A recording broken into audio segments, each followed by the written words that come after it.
नमस्कार, सुस्वागतम. भारत भाग्यविधाता या माझ्या यूट्यूब चॅनलमध्ये मी डॉक्टर सुरेश खमिटकर आपले पुनश्च एकदा सहर्ष स्वागत करतो. मित्रांनो, मागच्या भागामध्ये आपण आदर्श नागरिक याविषयी थोडंसं विचार विनिमय केलेला होता. आदर्श नागरिक कसा असावा, त्या नागरिकाने आदर्श बनण्यासाठी काय केले पाहिजे,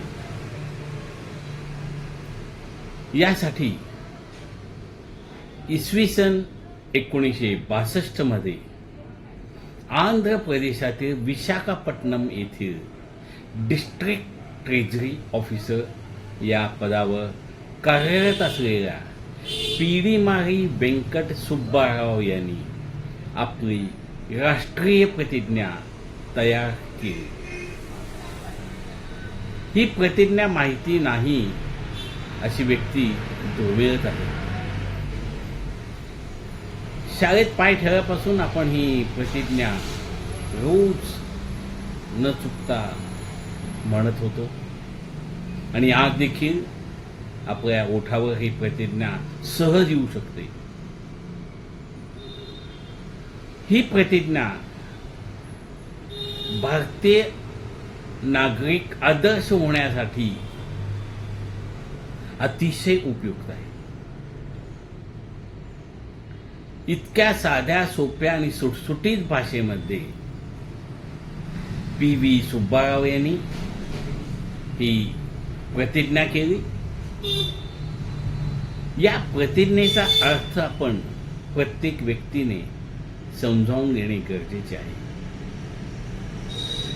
शाळेत देखील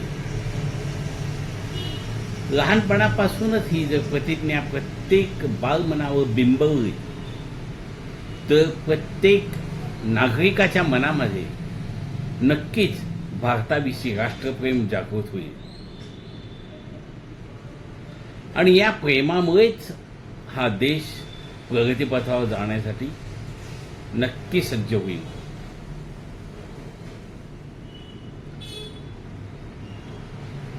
काय आहे ही प्रतिज्ञा? अतिशय साध्या सोप्या भाषेत त्यांनी सांगितलेलं आहे आणि ही प्रतिज्ञा त्यांनी तेलुगू भाषेत केली होती, पण पुढे ती सगळ्या भाषेमध्ये प्रत्येक पाठ्यपुस्तकामध्ये प्रसिद्ध करण्यात आली. प्रथम आपण ही प्रतिज्ञा पाहूया. काय म्हणतायत पी.व्ही. सुब्बाराव? भारत माझा देश आहे. सारे भारतीय माझे बांधव आहे. माझ्या देशातल्या समृद्धतेने आणि विविधतेने नटलेल्या परंपरांचा मला अभिमान आहे. त्या परंपराचा पाईक होण्याची पात्रता माझ्या अंगी यावी म्हणून मी सदैव प्रयत्न करेन. मी माझ्या पालकांचा, गुरुजनांचा आणि वडीलधाऱ्या माणसांचा मान ठेवेन आणि प्रत्येकाशी सौजन्याने वागेन. माझा देश व माझे देश बांधव यांच्याशी निष्ठा राखण्याची मी प्रतिज्ञा करीत आहे. त्यांचे कल्याण आणि त्यांची समृद्धी यातच माझे सौख्य सामावलेले आहे.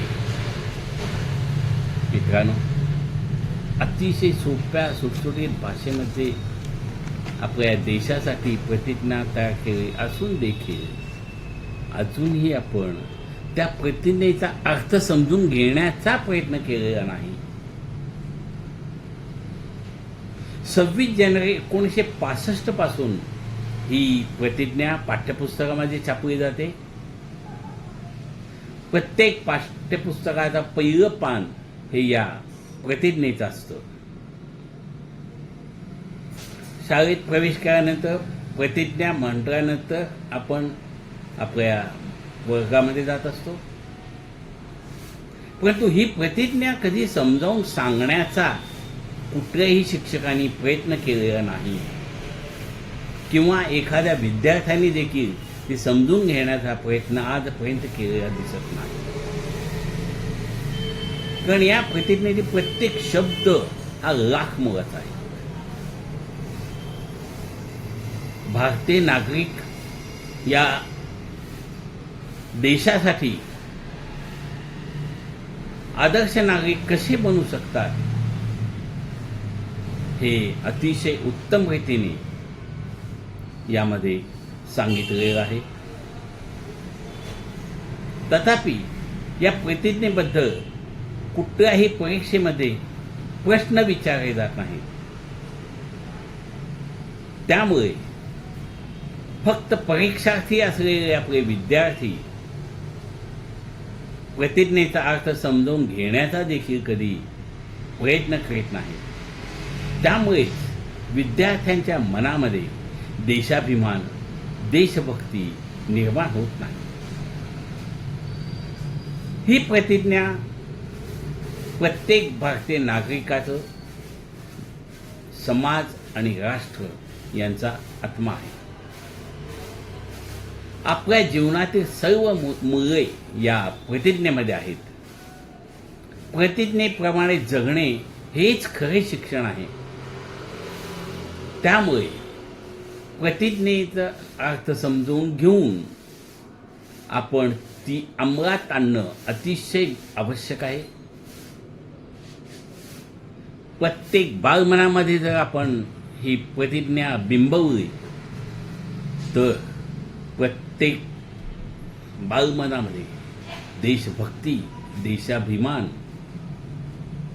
यांचं रोपटं लावलं जाईल आणि जसजसं वय वाढेल तसतसं ते मोठं होत जाईल. आणि या प्रतिज्ञेचा एवढा फायदा नक्कीच होईल की कुठलाही भारतीय नागरिक आपल्या देशाचं नुकसान होण्यासाठी कधीही प्रयत्न करणार नाही. आजकाल आपण अनेक वेळा पाहतोय स्वतःच्या देशाबद्दल आत्मीयता नसल्याने अनेक वेळा वित्तहानी, जीवितहानी ही सातत्याने होत असते. मागील 75 वर्षामध्ये यामध्ये खंड पडलेला नाही. आणि हीच भावना देशविघातक अशी आहे. जेव्हा आपण आपलं स्वतःचं घर, ते भाड्याने का असं ना, आपलं समजतो तेव्हा त्या घरामध्ये काही एक कचऱ्याचा तुकडा सुद्धा आपण पडू देत नाही. आपण घराला खूप सांभाळतो.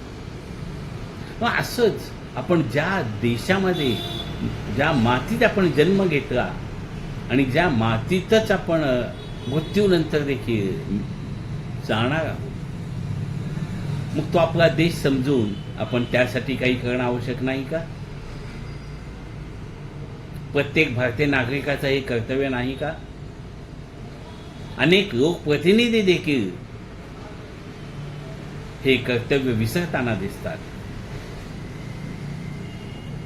ही प्रतिज्ञा सविस्तर समजून घेण्यासाठी आपण पुढील भागापासून प्रयत्न करूया. तोपर्यंत नमस्कार, धन्यवाद.